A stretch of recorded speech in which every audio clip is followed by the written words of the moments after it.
तो बच्चों आज बहुत महत्वपूर्ण रिएक्शन लेके आए हैं हम, विशेषकर बोर्ड वालों के लिए है ये। अभिक्रिया का नाम है इटार्ड अभिक्रिया। इटार्ड अभिक्रिया बोर्ड एग्ज़ाम से बहुत ज़्यादा इम्पोर्टेंट है। कई बार एग्ज़ाम ये सीधी पूछ जाती है कि इटार्ड अभिक्रिया को समझाइए। अब बात ये आता है बच्चों कि इटार्ड अभिक्रिया आखिर किस चीज़ के लिए होती है। तो ये है बच्चों एल्डिहाइड बनाने के लिए। किसके लिए? एल्डिहाइड। मतलब एल्डिहाइड बनाने की विधियों में एक विधि ये भी है जिसके द्वारा हम एल्डिहाइड का निर्माण करते हैं। और एल्डिहाइड हम किन्हें बोलते हैं? जिनमें क्रियात्मक समूह होता है क्या? CHO। ठीक है। तो सबसे पहली बात यह है कि इटार्ड अभिक्रिया में हमें किस किस चीज़ की आवश्यकता होगी। सबसे पहली बात होती है टॉलुइन की, जिसे हम बोलते हैं मेथिल बेंजीन।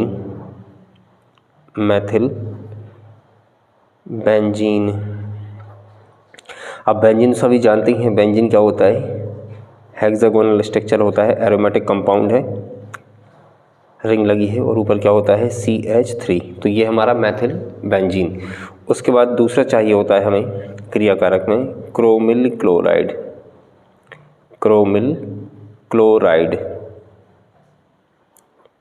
अब क्रोमिल क्लोराइड का फार्मूला क्या है? CrO2Cl2।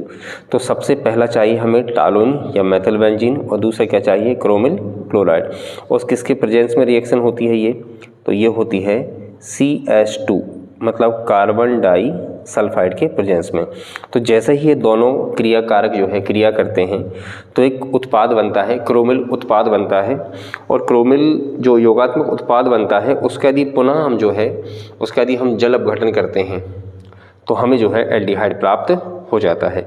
तो बच्चों ये जो अभिक्रिया है इसका मेन जो बेस है, मेन जो इसका आधार है वो आधार है कि हमें यहाँ पर समांश विखंडन के द्वारा ये अभिक्रिया संपन्न होती है। अब समांश विखंडन क्या होता है आगे हमें देखने को मिलेगा। तो सबसे पहले हम देखते हैं कि आखिर ये अभिक्रिया है क्या। तो NCERT की बात करें बच्चों तो सीधा रिएक्शन को मैं कर रहा हूँ। ये लिया मैंने बेंजीन। अच्छा, ये रिएक्शन की विशेषता ये सीधे कभी समझ में नहीं आती। मतलब जब हम इस रिएक्शन को कर लेंगे ना, इसकी जब मैकेनिज्म हम करेंगे, क्रियाविधि करेंगे, तभी अभिक्रिया हमें समझ में आएगी। तो सबसे पहले लिया मैंने मेथिल बेंजीन, इसकी अभिक्रिया करवा रहा हूँ किसके साथ? Chromyl chloride, that means CrO2Cl2 के साथ। इसके हम 2 अणु लेंगे और उपस्थिति में बात करें तो हम क्या?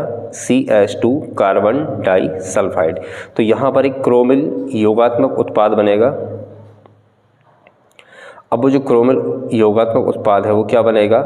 CH, उसके बाद रहेगा O, Cr, उसके बाद OH, Cl2 का ये ट्वाइस रहेगा। और इसके बाद हम इसका जल के साथ जब क्रिया करवाते हैं अम्लीय माध्यम में तो ये हमारा बन जाएगा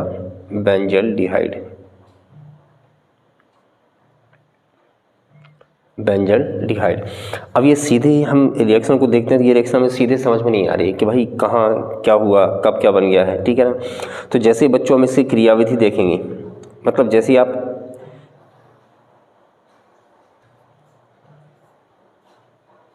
यदि आप बुक के अंदर देखें, आप NCERT बुक के अंदर देखेंगे तो ये रिएक्शन आपको सीधी दिखेगी। ये मैं यहाँ पर NCERT लेके आया हूँ। यहाँ पर इस रिएक्शन को देखें आप, इस तरीके से ये टॉलुइन है, क्रोमिल क्लोराइड है, कार्बन डाइसल्फाइड है, ये क्रोमियम संकुल बन गया है एक। और उसके बाद हमारा ये अम्लीय माध्यम है, इसकी हम रिएक्शन करवाने पर ये हमें क्या मिल रहा है? बेंजल्डिहाइड मिल रहा है। अब बात ये आ रही बच्चों की ये रिएक्शन जो सीधी दी है ना, आखिर ये इसकी मैकेनिज्म क्या है, ये रिएक्शन कैसे संपन्न हुई है, तो उस पर आज हम चर्चा करेंगे, है ना। तो सबसे पहले बच्चों बात कर रहे हैं हम क्रियाविधि। अब मैंने एक बात आपसे पहले बोली थी कि इस अभिक्रिया को करने के पहले हमें ये देखना होता है कि ये क्रियाविधि किस पर आधारित है। आखिर ये अभिक्रिया होगी ना तो इसमें कौन कौन से कॉन्सेप्ट रहेंगे जो यहाँ पर उपयोग होंगे। तो सबसे पहली बात बच्चों यहाँ पर ध्यान रखना है हमें बंध वियोजन। क्या ध्यान रखना है? बंध वियोजन। बंध वियोजन मतलब बॉन्ड कितने तरीके से टूटता है। तो बॉन्ड को आपको हमेशा ध्यान रखना है 2 तरीके से टूटता है स्पेशली। पहला होगा हमारा समांश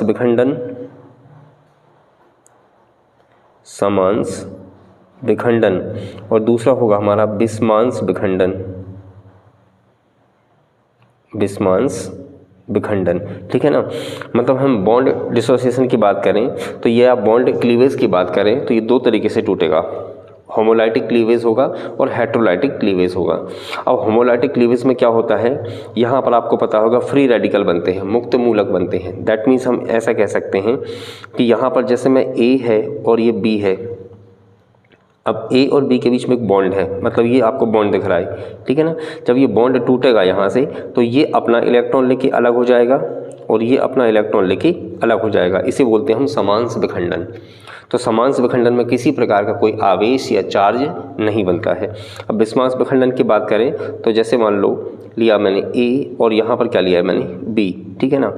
तो जब भी ये बॉन्ड टूटेगा बेटा तो यहाँ पर क्या होगा कि जिसकी ऋण विद्युतता का मान अधिक होता है, जिसकी इलेक्ट्रोनेगेटिविटी का मान अधिक होता है, तो वो क्या करता है उस इलेक्ट्रॉन पेयर को अपनी ओर शिफ्ट कर लेता है। दैट मीन्स यदि ये बॉन्ड टूटेगा तो ये जो इसका इलेक्ट्रॉन था और ये इसका इलेक्ट्रॉन था ए का, तो ये जो बी जब ये यहाँ से बॉन्ड टूटेगा ना तो ये बी क्या करेगा, इस इलेक्ट्रॉन को लेके भी अलग होगा, मतलब ये पूरा का पूरा दोनों इलेक्ट्रॉन लेके अलग होगा। तो इस पे बनेगा माइनस साइन और इस पे बनेगा हमारा प्लस साइन। तो इसे बोलते हैं हम बिस्मांस विखंडन या हेटेरोलाइटिक क्लीवेज, ठीक है। तो यहाँ पर बच्चों इस अभिक्रिया के अंदर सबसे पहले तो लगना है क्या, समांस विखंडन। अब समांस विखंडन में क्या होगा, किस तरीके से रिएक्शन संपन्न होगी उसको हम देखते हैं। तो सबसे पहली जो प्रोसेस होगी हमारी उसमें हम बात करेंगे कि हमने पहला कंपाउंड क्या लिया है, मेथिल बेंजीन। तो ये लिया मैंने बेंजीन, ये हमारा है बेंजीन और इसके साथ में हमें पता है CH3 जोड़ा है। तो CH3 किस तरीके से जोड़ा है, ये C, ये यहाँ पर H, ये यहाँ पर H और ये हमारा H। तो इस तरीके से हो गया CH मतलब 3H, CH3 और ये हमारा बेंजीन हो गया। अब इसकी हम अभिक्रिया करवा रहे हैं किसके साथ में, क्रोमिल क्लोराइड। अभी फार्मूला बताया था क्या, CrO2Cl2। तो इसके हम दो मॉलिक्यूल लेंगे। तो सबसे पहला है Cr, यहाँ पर इसका हम स्ट्रक्चर तैयार करेंगे। ये डबल बॉन्ड O से जुड़ेगा, ये हो जाएगा डबल बॉन्ड O, ये हो जाएगा सिंगल बॉन्ड Cl और ये भी हो जाएगा हमारा सिंगल बॉन्ड Cl। तो ये हो गया हमारा CrO2Cl2, एक अणु हो गया। दूसरा अणु लेंगे हम CrO, यहाँ पर डबल बॉन्ड O, यहाँ पर सिंगल बॉन्ड Cl और यहाँ पर भी सिंगल बॉन्ड Cl। इस तरीके से हमने क्या देखा कि हमने क्रोमिल क्लोराइड के दो अणु यहाँ पर ले लिए हैं। उपस्थिति क्या चल रहा है, प्रेजेंस में क्या चल रहा है, CH2 कार्बन डाई सल्फाइड। अब बच्चों मैंने अभी बताया था कि यहाँ पर होता है समांस विखंडन। तो समांस विखंडन का मतलब क्या है कि अपने अपने इलेक्ट्रॉन लेके यहाँ पर हमें अलग होना है, ठीक है ना। तो यहाँ पर ऑक्सीजन है, यहाँ पर क्रोमियम है। अब मन में ये भी आ रहा होगा कि यहाँ पर तो ऑक्सीजन हाईली इलेक्ट्रोनेगेटिव एलिमेंट होता है, तो यहाँ पर ये बिस्मांस विखंडन क्यों नहीं कर रहा। तो बच्चों यहाँ पर Cr जो है हमें पता है Cr एक डी ब्लॉक एलिमेंट है और ये जो है चारों साइड से आप देखें तो यहाँ पर भी इलेक्ट्रोनेगेटिव एलिमेंट जुड़ा है Cl ऋण विद्युतीय परमाणु और यहाँ पर भी ऋण विद्युतीय परमाणु जुड़ा है। तो इस स्थिति में क्या होगा कि ये जो पाई बॉन्ड है, आपको पता होगा कि जहाँ पर डबल बॉन्ड होता है वहाँ पर एक सिग्मा होता है, एक क्या होता है, पाई। तो दैट मीन्स हमेशा डीलोकेलाइजेशन जो होता है वो पाई का ही होता है, ठीक है। तो यहाँ पर जो ये बॉन्ड जो है, ये बॉन्ड किस तरीके से टूटेगा कि ये इलेक्ट्रॉन अपना लेगा ऑक्सीजन और ये अपना इलेक्ट्रॉन लेगा। यदि मैं इसको अपनी बिल्कुल सामान्य भाषा में यदि समझाने की कोशिश करूं तो इसको मैं एक नाम दे रहा हूं, क्या, यदि हम थोड़ी सी बुंदेलखंडी बात करें कि तू तेरा और मैं मेरा। कौन सा कॉन्सेप्ट है, इस अभिक्रिया को समझने का सरल तरीका क्या है, तू तेरा मैं मेरा। मतलब ये ऑक्सीजन और क्रोमियम की बात चल रही है। ऑक्सीजन इसने अपना इलेक्ट्रॉन लिया, क्रोमियम इसने अपना इलेक्ट्रॉन लिया, मतलब तू तेरा मैं मेरा। उसी तरीके से ये यहाँ पर होगा, बस एक ही बात ध्यान रखनी है, तू तेरा मैं मेरा, ये वाली व्यवस्था। यहाँ पर बच्चों वही होगा, तू तेरा मैं मेरा और ये बॉन्ड भी तू तेरा मैं मेरा। तो हमने अभिक्रिया में किया क्या है, अभी केवल इतना किया है कि तू तेरा मैं मेरा, ठीक है ना। तो इसी प्रकार से बच्चों हमें पता है कि कार्बन हाइड्रोजन की इलेक्ट्रोनेगेटिविटी में भी ज़्यादा विशेष अंतर नहीं होता है। तो यहाँ पर क्या करेंगे हम, यहाँ पर भी वही विखंडन होगा, कौन सा, तू तेरा मैं मेरा। और आपको हमेशा एक विशेष बात ध्यान रखनी है कि जो ये बॉन्ड बना है ना, तो ये बॉन्ड में जो है इसका इलेक्ट्रॉन का भी सहयोग है कार्बन के, और हाइड्रोजन के इलेक्ट्रॉन का भी सहयोग है। तो इसका मतलब अपने अपने इलेक्ट्रॉन लेके अलग हो जाएंगे। तो इस हाइड्रोजन ने अपना इलेक्ट्रॉन लिया, मतलब मैं मेरा तू तेरा, या तू तेरा मैं मेरा, ठीक है ना। यही प्रोसेस यहाँ पर होगी, तू तेरा मैं मेरा। कहने में शब्द अच्छा नहीं लग रहा है तू तेरा मैं मेरा, लेकिन रिएक्शन समझना है हमें, और बोर्ड एग्ज़ाम के लिए बहुत इंपॉर्टेंट है। तो समझने के लिए तो कोई से भी एग्जाम्पल हम यूज़ कर सकते हैं, और भाषा वो भी यूज़ कर सकते हैं जिससे हमें आसानी से वो चीज़ समझ में आ जाए, ठीक है ना बच्चों। तो यहाँ पर अब चलते हैं, इसमें होगा क्या रिजल्ट। इसने अपना इलेक्ट्रॉन लिया, इसने अपना इलेक्ट्रॉन लिया, इस तरीके से सबने अपने अपने इलेक्ट्रॉन लिए हैं। अब होगा क्या बच्चों कि इसके पास जब ये अपना इलेक्ट्रॉन लेगा और ये अपना इलेक्ट्रॉन लेगा तो ये बॉन्ड टूट जाएगा। जब ये बॉन्ड टूट जाएगा ना, तब ऑक्सीजन की वैलेंसी हम जानते हैं 2 होती है। ऑक्सीजन जो है आपको पता है 2 बॉन्ड बनाता है, ठीक है ना। तो ये ऑक्सीजन किससे जुड़ेगा, इस हाइड्रोजन से। ये देखिए ये बना रहा हूँ, डैश डैश कर रहा हूँ मैं, ये ऑक्सीजन जुड़ेगा इस हाइड्रोजन से, ठीक है ना, क्योंकि ये बॉन्ड भी टूट रहा है, आगे देखेंगे। इसके बाद ये वाला जो H है ये जुड़ेगा हमारा इस ऑक्सीजन से। पहला ऑक्सीजन इस H से, इसका जो सेकंड वाला H है वो अगले वाले मॉलिक्यूल के ऑक्सीजन से जोड़ना है। अब क्या है बच्चों, हमें पता है कि ये H भी यहाँ से अलग होगा, तो ये अपना इलेक्ट्रॉन लेके अलग हो रहा है, इसके साथ बॉन्ड बनाएगा। तो कार्बन भी क्या है, अकेला हो गया, कार्बन अधूरा हो रहा है अब। तो कार्बन का भी ये बॉन्ड टूट गया, कार्बन के पास एक इलेक्ट्रॉन अपना ये बचा है, अपना ये बचा है, ठीक है ना। तो ये कार्बन का ये वाला इलेक्ट्रॉन, ये वाला जो हाइड्रोजन अपना इलेक्ट्रॉन लेके चला गया था, ये वाला इलेक्ट्रॉन किससे जुड़ेगा, ये सीधा जुड़ेगा इस ऑक्सीजन परमाणु से। मतलब पहले वाले जो क्रोमिल क्लोराइड का जो ऑक्सीजन एटम था उससे हम इसको जोड़ रहे हैं, क्योंकि एक ऑक्सीजन से जुड़ चुका है हमारा क्या H, तो दूसरे ऑक्सीजन से कौन जुड़ाएगा, डायरेक्ट हमारा कार्बन जुड़ेगा। उसी प्रकार से इसका जो एक और इलेक्ट्रॉन है, ये वाला इलेक्ट्रॉन है ना, इस H और C के बीच में ये बॉन्ड था ना, ये वाला, तो ये वाला किसके साथ जुड़ेगा, ये जुड़ेगा इसके साथ। अब फाइनल रिजल्ट देखें क्या बन रहा है, ठीक है ना। तो देखते हैं बच्चों, यहाँ पर क्या होगा। सबसे पहले इसको बिल्कुल एज इट इज़ मैं वैसे लेके आ रहा हूँ, किसको, बेंजीन को। तो ये लिया मैंने बेंजीन,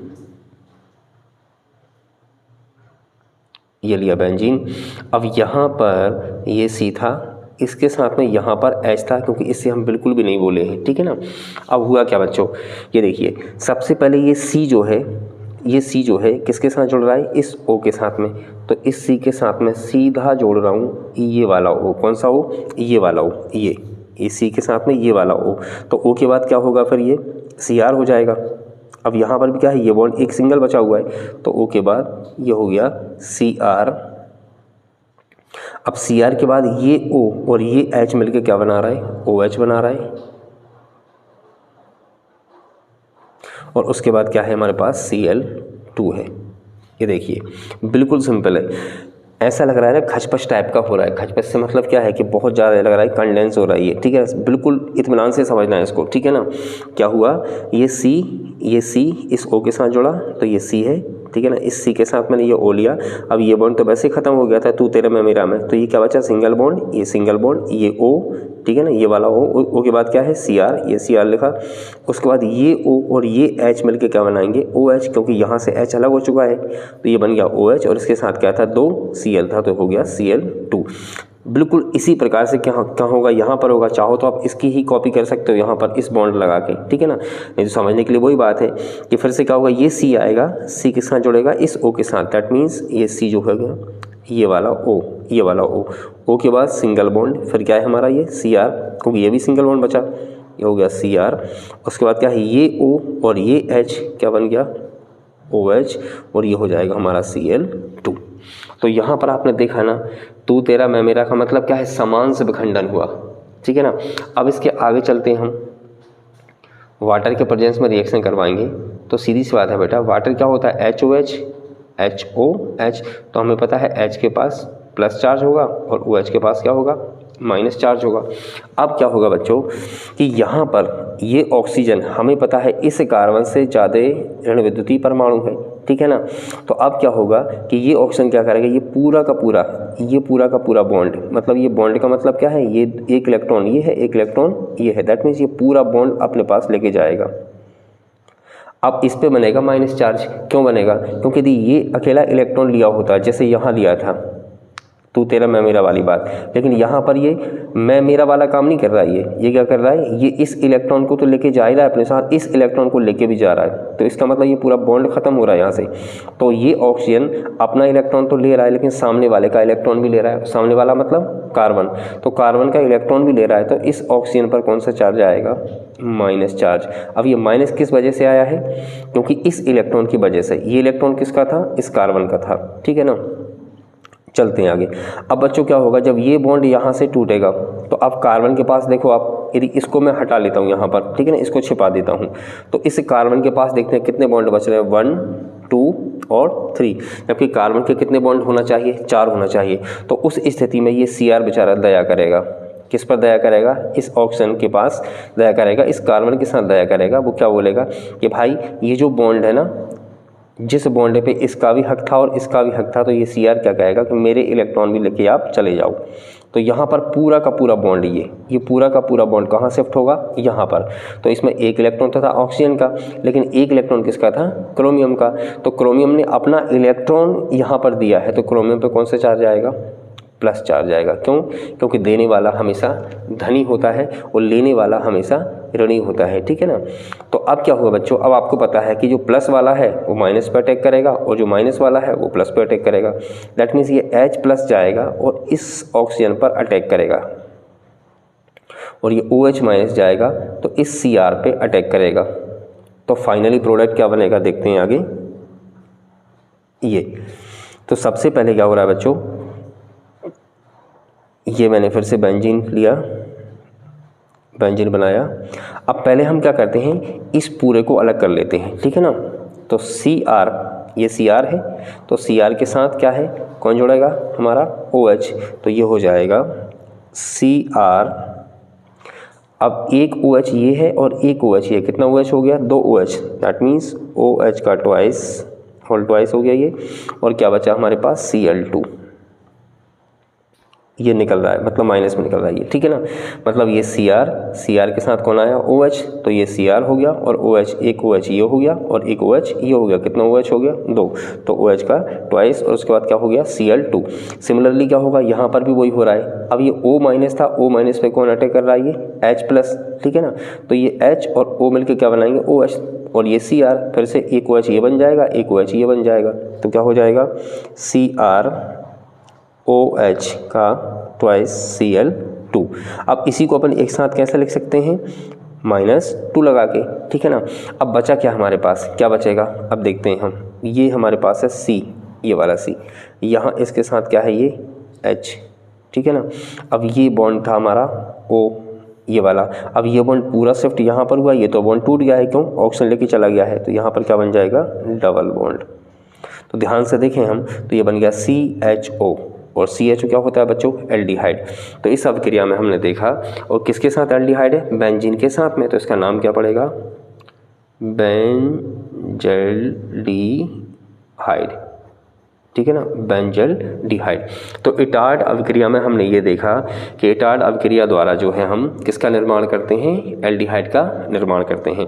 तो बच्चों अब इसी रिएक्शन को, जो हमने फर्स्ट रिएक्शन अभी की थी हमने, उसी रिएक्शन को हम किस तरीके से देख सकते हैं कि जो हमने यहाँ पर फर्स्ट रिएक्शन लिया था ये, तो हमने क्या देखा, CH3 क्रोमिल क्लोराइड, CH2 ये कंपाउंड बना, ठीक है ना, HOH लिया और ये बन गया बेंजल्डिहाइड। तो ये बेंजल्डिहाइड कैसे बना है हमने अब भी देखा मैकेनिज्म के अंदर। तो अच्छा, माइनस में क्या निकल रहा था बच्चों, CrOH का ट्वाइस Cl2। कितने मॉलिक्यूल निकल रहे थे, ये 2 मॉलिक्यूल निकल रहे थे, ठीक है ना।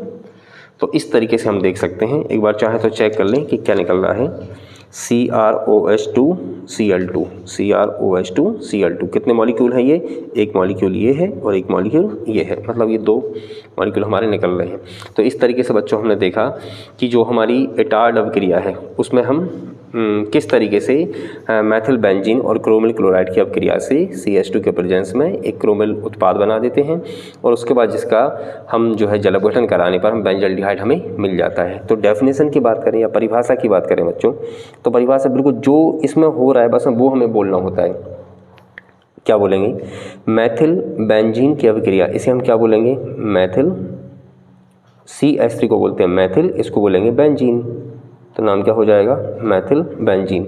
और ये क्या है हमारा, क्रोमिल क्लोराइड। क्रोमिल क्लोराइड एक प्रकार का क्रोमिल संकुल है, ये कॉम्प्लेक्स कंपाउंड बन रहा है, क्रोमिल संकुल, और ये हमारा बन गया बेंजल्डिहाइड।